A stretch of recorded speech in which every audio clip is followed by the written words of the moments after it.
Today we're going to talk about this through the photographer's lens. This photograph you see right here was one that Tom took. I was standing next to him when he took it, and I took several that looked just about like it, but that's some of what you'll see when you go there. I'm going to start off just by showing them about a dozen or so photographs to give you a cross-section of images from that national park.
Toledo. Over the last few days, yes.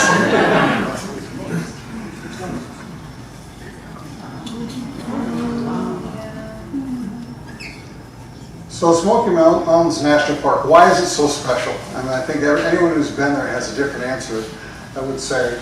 But first of all, it's the #1 visited national park in the United States with over 500,000 acres. It's huge.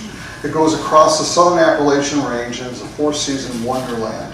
The colorful spring wildflowers, the fiery autumn blazes, a large variety of plant and animal life. There's black bear, wild turkey, coyote, deer, horses, a large variety of birds, dazzling displays of synchronous fireflies. Oh yeah, and elk. The elk are pretty special. Camping, hiking, biking, and a lot of history, a lot of fall leaf peeping and winding mountain roads. One of the three national parks, it is one of the three national parks that actually spill across state lines. It covers a section of Tennessee and North Carolina, which was once home to the Cherokee Nation and later by Scotch-Irish settlers. Now, like much of Appalachia, the Smokies were targeted by logging companies seeking rich and stands of timber. And as early as the end of the 19th century, concerned residents of that area were advocating for preservation of the land. By 1925, the federal government was ready to move forward and create one of the first national parks in the eastern United States. That, along with Shenandoah National Park, which is just to the north. The land for the park was acquired in large part through small-scale grassroots fundraising rather than donations from wealthy stakeholders. And that made a big difference in the formation of the park, as we'll talk about just in a little bit. Much of the area was already being broken up into small family farms and parcels earmarked by loggers. The work was completed by the Civilian Conservation Corps through the Great Depression, and the national park was officially dedicated in 1940. The development of the park was unique in that it was one of the first parks designed with cars in mind. The parks that were on the western part of the United States were reached by train. There were big hotels. There were wealthy people who had a lot to do with the formation of those parks, and they were looking for a profit center for themselves. So consequently, railroad owners were very involved. They had their hotels. That was going to work for them, and so they ended up being parks and areas that were really recognized and enjoyed by the wealthy. Not so with this particular park. This park was designed by with automobile organizations like AAA in mind, and consequently it became sort of the common man's national park. Now, Townsend, Tennessee is the closest to Toledo, or closest entrance to the park from Toledo. And just a little bit of information about that. The way to fly down there would be to Knoxville's McGee-Tyson Airport. It's just 21 miles from Townsend, I mean, and it takes about a 30-minute drive. Detroit, Columbus, Fort Wayne, and Cleveland all have flights to McGee-Tyson. Fort Wayne is the most expensive. Detroit has the only direct flight. Driving to Townsend, it's straight down I-75. It's 7.25 hours, 483 miles, and in that small print it tells you how to get there once you get close. But we'll move on. If you look up here, there's I-75. We come on down this way, down 129. We take along over here, and we end up in Townsend. Okay. Now you notice that the purple, that's part of the park that is Tennessee. The green is part of the park that's North Carolina. And this yellow line right here is the Appalachian Trail, which comes right through here, goes right up through the middle of the park, and then continues on. We're going to be talking about a number of places centering from Townsend and working our way to Cades Cove, Tremont, several other places, and eventually back down to Cherokee, which is where the elk have been reintroduced into the wild. Now, we're going to cover, like as I said, Townsend, the Townsend Y, Tremont, Elkmont, Roaring Fork Motor Tour Parkway, Cades Cove, which I'll show you in a minute, is a big loop with Sparks Lane and Hyatt Lane to go through it. The Okonaluftee Visitors Center, which is just north of Cherokee, North Carolina, which is where the elk are. And one of my favorite places, the Foothills Parkway, where you have just premium views of the valley that is usually, many times, just basking in fog. Sound familiar? Okay, so here are all the places I was just referring to: Townsend, Tremont, Cades Cove, Elkmont, Roaring Fork Motor Parkway, and then down to Cherokee, to the Okonaluftee Visitor Center. So we're going to start off with talking about Townsend a little bit. They have the Great Smoky Mountains Heritage Center there. There's lots of camping. There's a KOA there, which I've stayed at myself, and I've stayed at a number of private camping situations. Depending upon your budget, you can spend a lot of money, you can spend very little, and have good facilities while you're down there if you like to camp. There's a grocery store. There are a number of restaurants, and they even have ATV rentals and much more available to you if you're into those kinds of things. This is a photograph of the Heritage Center. And then they also have their own visitor center, which is that little photo there. And we're going to move from Townsend now to this little circle here. They call it the Y, W-Y-E, the Townsend Y. It's sort of the first part of the park as you leave town to go there. So the Y, first of all, they're into parking tags now. The park is free. It costs you nothing to enjoy this park. But if you're going to park for more than 15 minutes, you need to get a parking tag. And it's the only, I think it's the one way that the park is trying to recuperate some funds and help fund beyond the federal government funding, which I think, depending upon which administration is in there, vacillates. It's not very much. You can get them online, and they're increasing now the places where you can get it. I was this past fall, I was at the Y, and there was a park ranger who was there making sure people had tags, but they had no way to sell them there. They were hoping that by this coming spring there'll be a little place to buy those in. Yeah. So at the Y, it's basically a stream, just a stream with a parking lot next to it. A lot of people stop and have lunch there and such. This is a photograph I took of just looking down at the water. There were some, you can see, oh shoot. Don't you love it when this stuff works?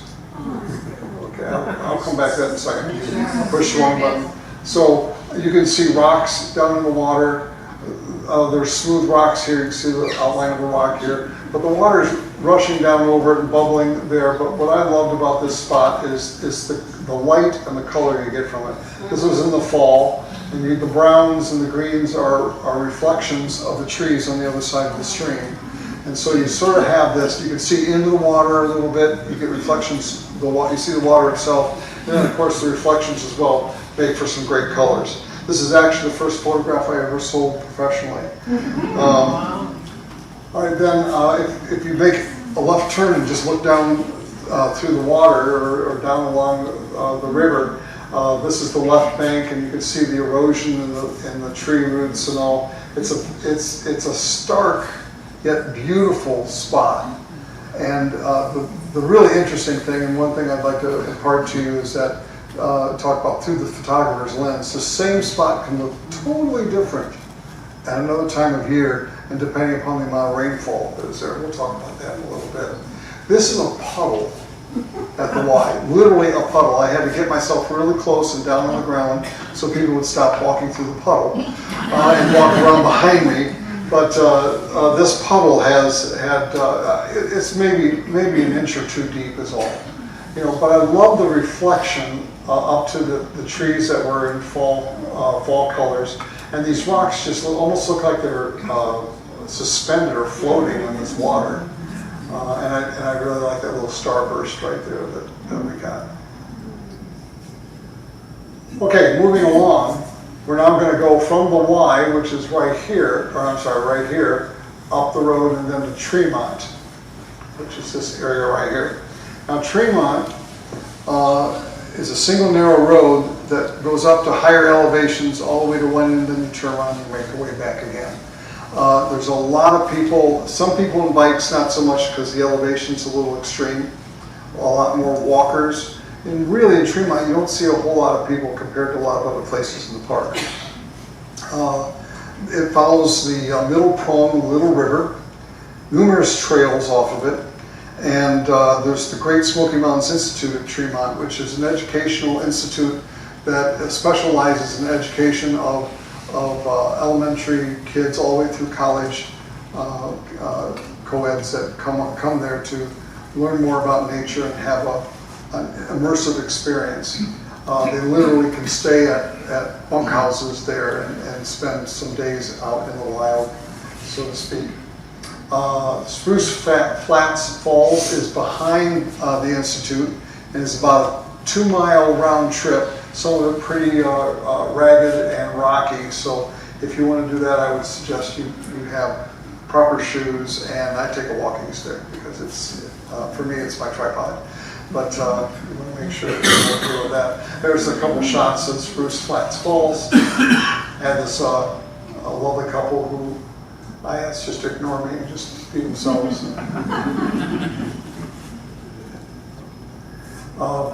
Again, looking down to a stream, it was just everything's kind of out of focus because they're at different depths from the camera. But I focused on, oh shoot, there I go again. It was okay when I wasn't so dark. But this right here, this little indentation just had a little bit of water in it. It was just a perfect, nice little reflection of the tree about 40 feet above on the other side of it. So I thought that was kind of interesting. Okay, so through the photographer's lens, up there in that area, we had, it was very much like right now, 3 days of nonstop rain. The day we were there, it was just a constant drizzle. We were in rain slickers and we were wet, our equipment was wet, but we just kept going to see what we could find, and we found these guys that were getting ready to traverse the river. And there were 3 of them. And so we found a spot downriver, and I was able to capture this shot, which I won 2nd place at the Photo Arts Club,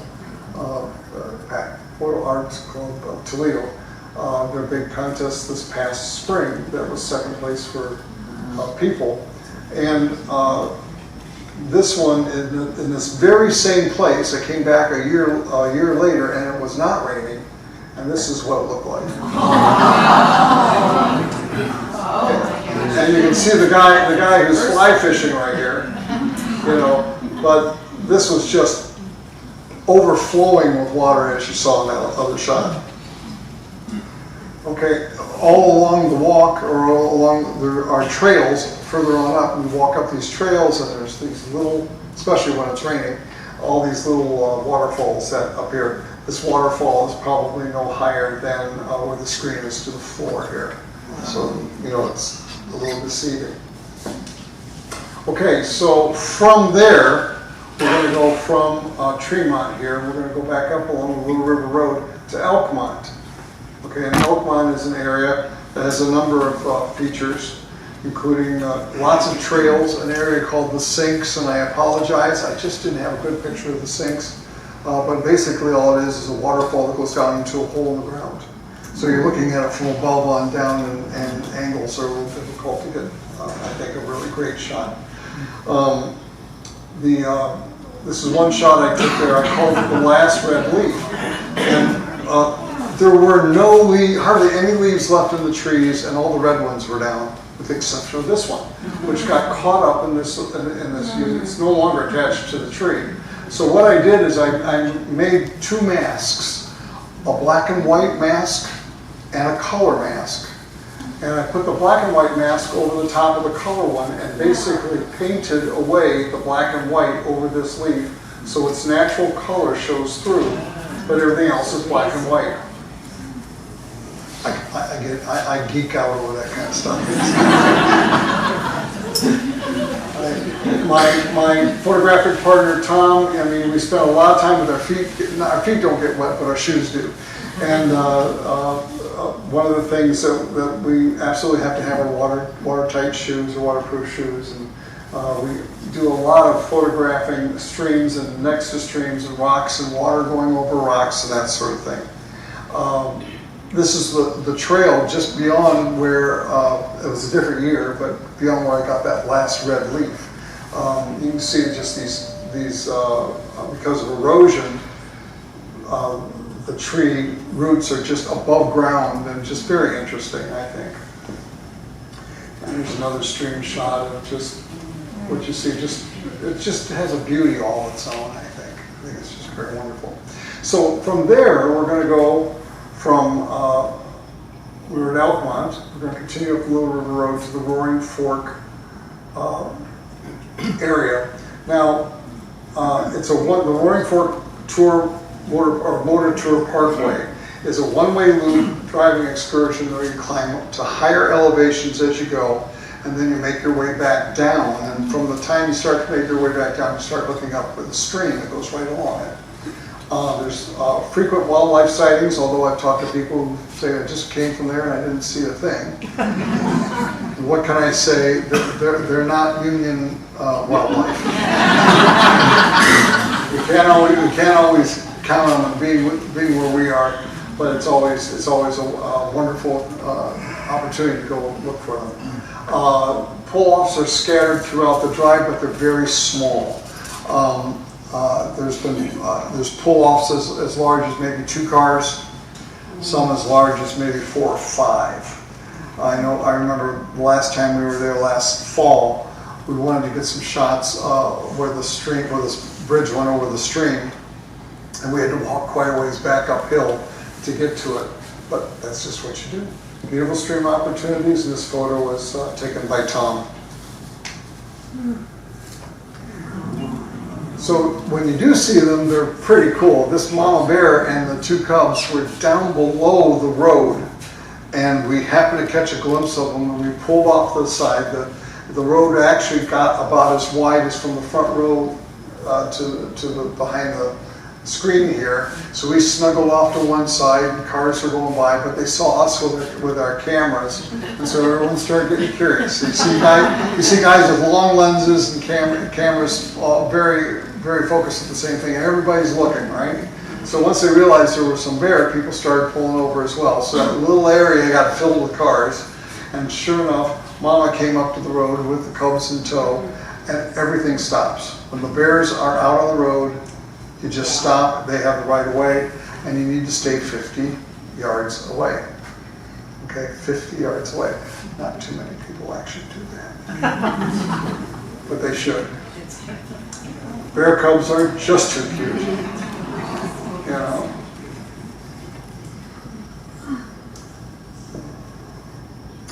Okay, so further down that motor tour parkway, I found this spot and I took this photograph.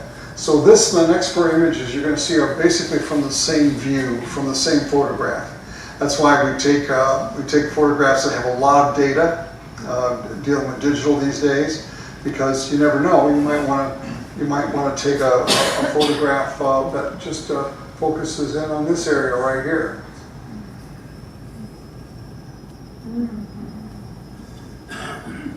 Or this area right here.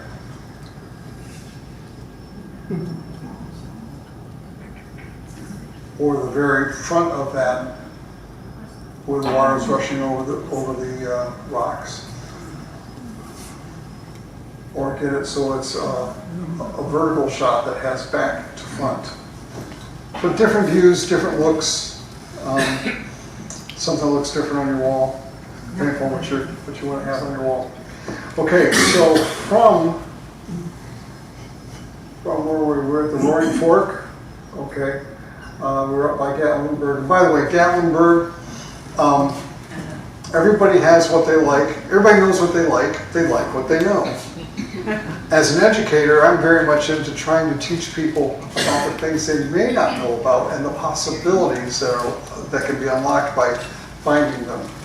For me, Gatlinburg is a tourist trap.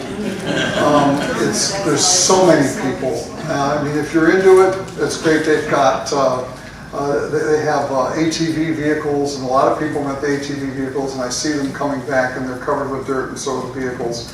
And they apparently had a really great time.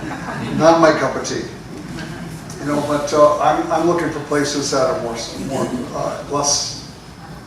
solitude, quiet, away from everybody and everything else. The more of that, the better. So with that in mind, now I'm going to go all the way down to Cades Cove here, where there's just a hell of a lot of people sometimes because of the cars. But it's a really wonderful place. I'll tell you right here, this circle that you see, that black circle, is one way counterclockwise. So you travel around this way, in and back out the same way. This is Sparks Lane that cuts across, and this is Hyatt Lane that cuts across.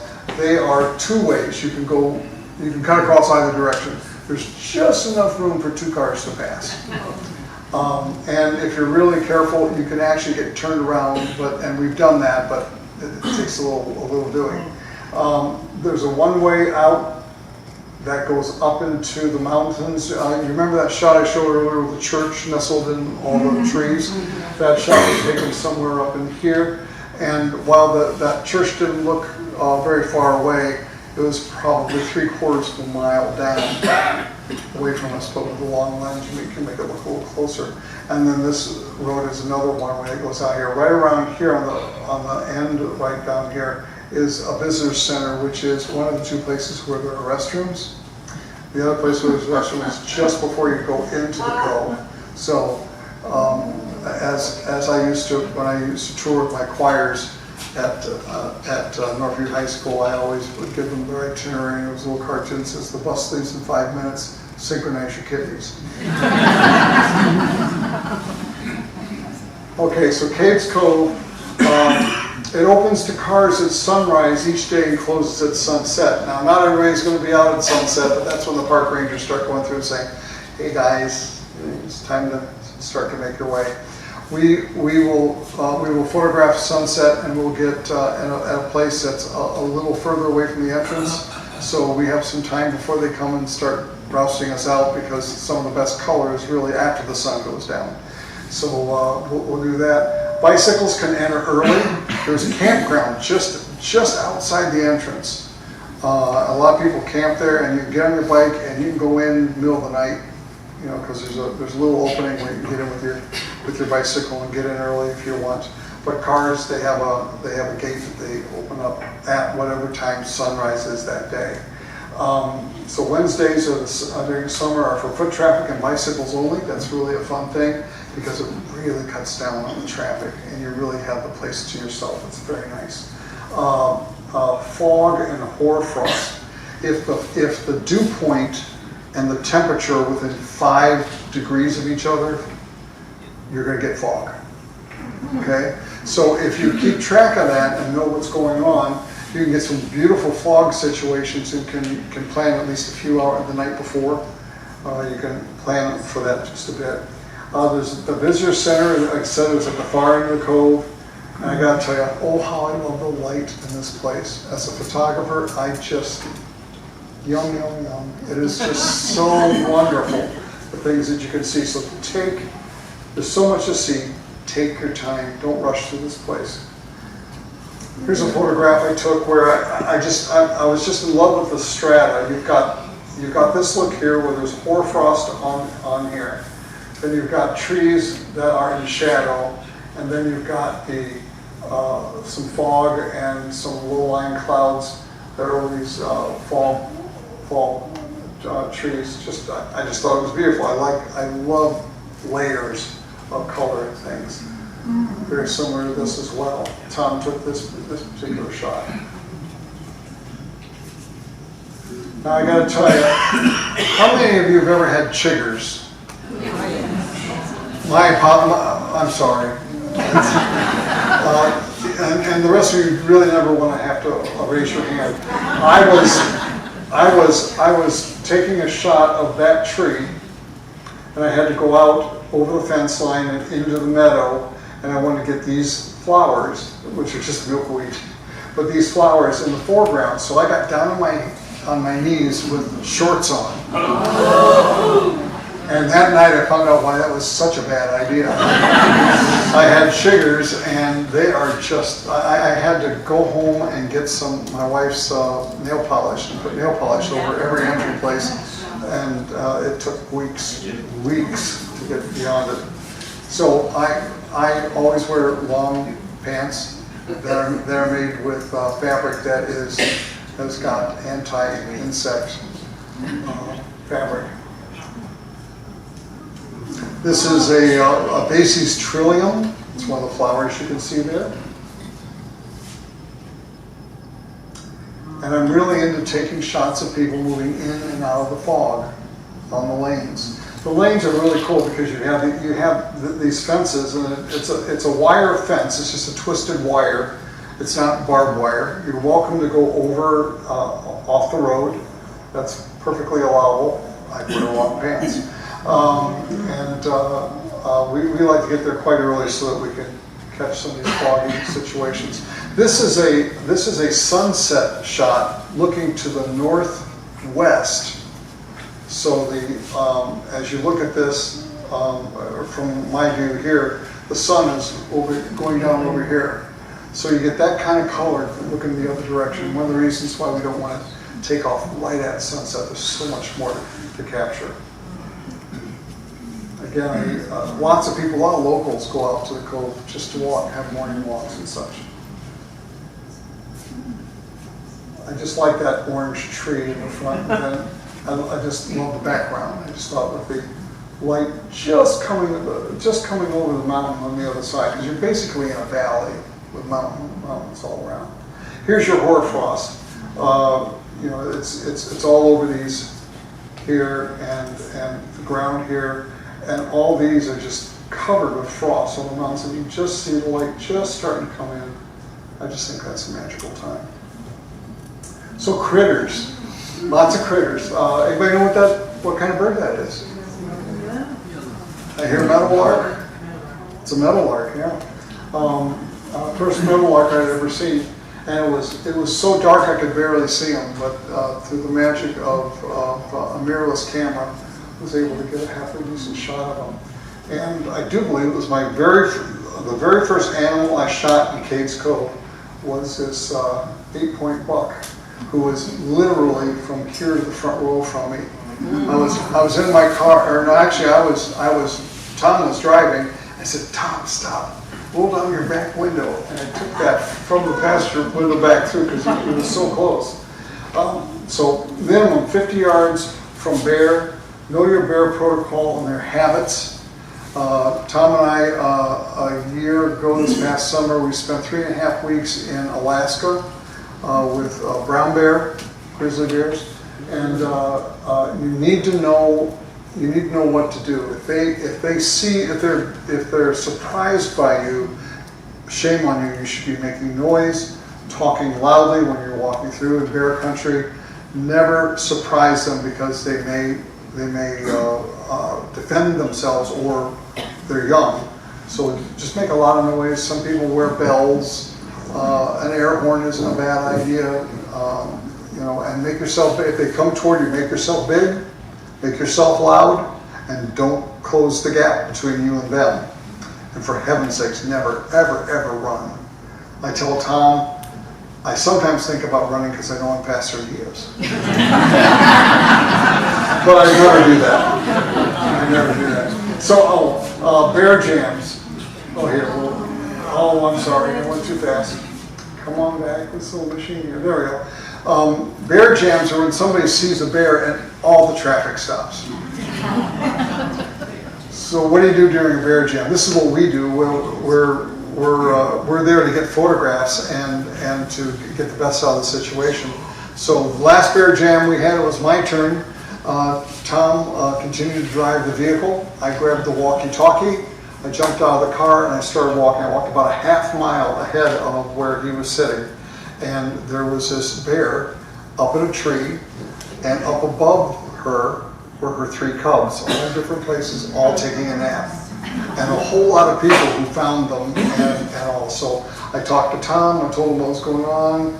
I kept track of something that would be a good landmark. So when he saw that, I said, when you see that, start looking for a place to park because you're getting close. And then he eventually got back up and we were able to both get shots. This is dusk, it was quite late. But this mama was going with her 3 cubs, and you can see 1 cub here, another cub there, and another cub here. She just rolled over and started nursing them. We were going along, and this coyote was out in this field, and there was a tree line. Tom stopped, I jumped out of the car, I stepped through the tree line, and as soon as I took 1 step past the tree, she turns and looks at me just like that. And you can see in those eyes, she's not messing around. You can also tell that she's a little engorged. She probably has some young and is nursing them. And she was being very protective of her space, and I took no more steps, took a few shots, and got back in the vehicle. How far away were you? I was about from here to the other end of the room, about the length of this room. I wasn't real close, but if she were to attack, she could close that space a lot faster than I could get back on the other side of that wall. Bears like to get up on their hind legs because they have really good smell. And their eyesight's not bad, but not nearly as good as their smell. So they'll get up on their hind legs to get a better look around and to take in a fresh breath of air that's coming around there. There's a Carolina bluebird, a little bear. This is one instance where we are, and I think this was Sparks Lane, and Tom and I were photographing this tree, early morning, a lot of fog. I said, Tom, step back over here with me to the other side. We backed up, and we took another look, and realized there was a fog bow. It's called a fog bow. I'd never seen one prior to that, but fog can make a bow just like a rainbow can occur. So there's a fog bow over that very same tree, but we didn't see it at first because we were too close. We weren't looking at it quite the right way. This is Sparks Lane.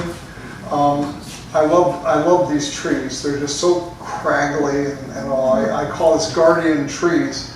I don't know if you can see what it says there. I'll put a Pat Buckley quote. So I believe that life is a journey towards God, and that no one has the right to insist that you go a certain road.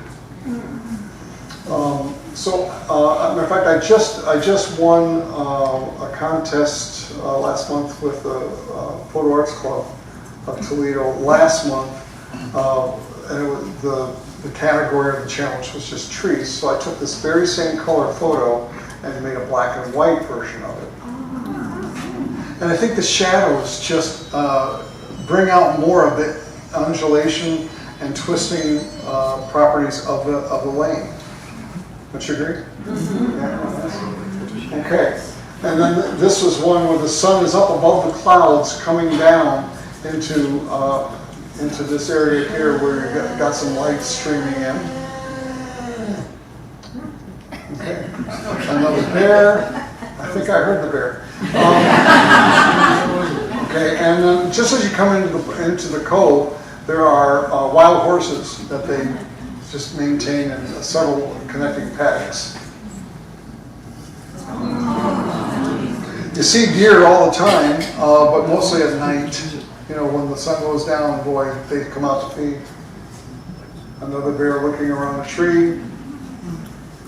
You just never know what you're going to see. Indigo bunting. And here's that bear. Her eyes are closed. She's dead asleep. And like I say, up above her are her 3 cubs. She came down. They started to walk across the road. And while they looked very close, these people were not nearly as close as they look. They're trying to keep the people back because they get a little excited about taking a photograph. Also, we talked about historical buildings, or there are historical buildings. The whole area was farmland, and when they bought it, a lot of these people just left their buildings as they were, and they maintained them for their historical properties and interest. And there's much more than what I'm showing you here. There's a little grist mill. Now, Tom took this next picture. This is 27 photographs, multiple exposures of the same tree, where he would take a shot, move over, take another shot, move over, take another shot, did a complete circle around the tree, but keeping the tree in the center of the shot, which is just interesting photo art, wouldn't you say? This was a Wednesday. People were on bikes. Photographer back there, I think, is me. And that definitely is me.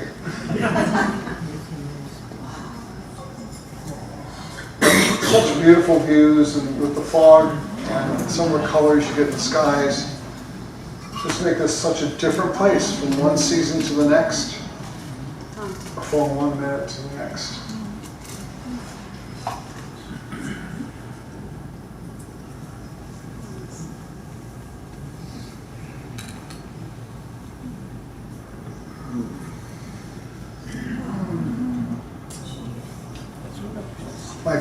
One of my favorite shots of Tom's is this one.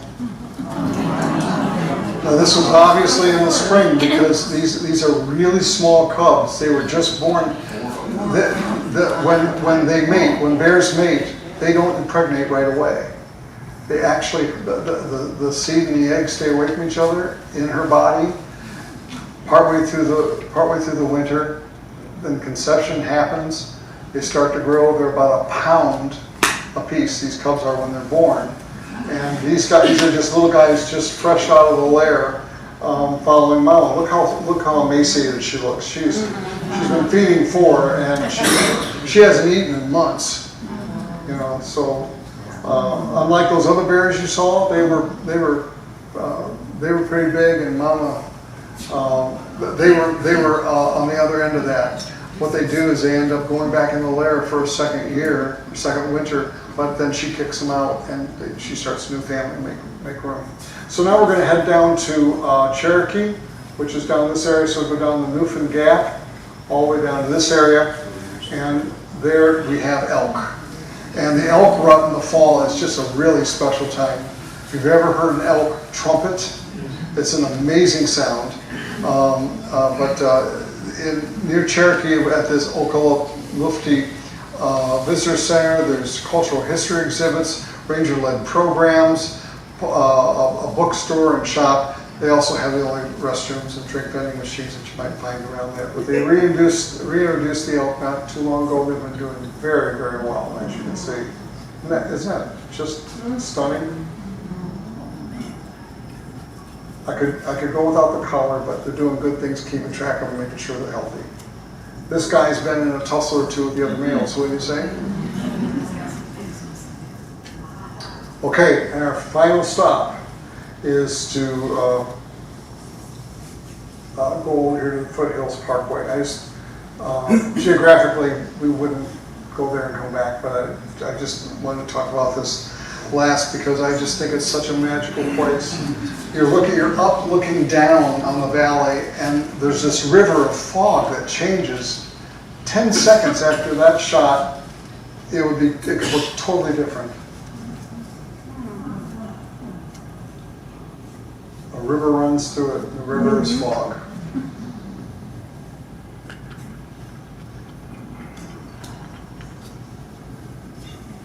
I love that light. These are all sunrises at different points. The more vibrant the color, probably the earlier it is where the sun isn't hitting directly. This was a very foggy day, or I should say low clouds, so there wasn't a lot of direct sun. That's a very close look at, again, you've seen some wide shots. This one's very close. It gives you a totally different look.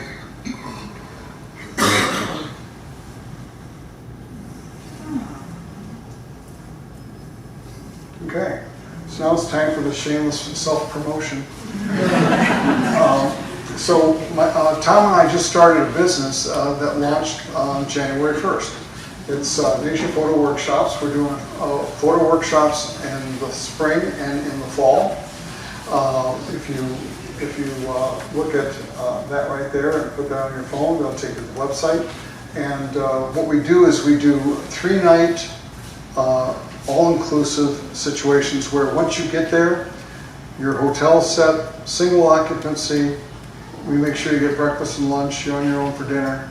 But we have a couple of Zoom meetings, one before to make sure you're ready, one after to take a look at your post-processing of your photos and give you input. We do post-processing workshops, or within the workshop we have sessions where we talk about post-processing, so you can take your okay shot and turn it into something special. If that's there to happen, in most cases it really is.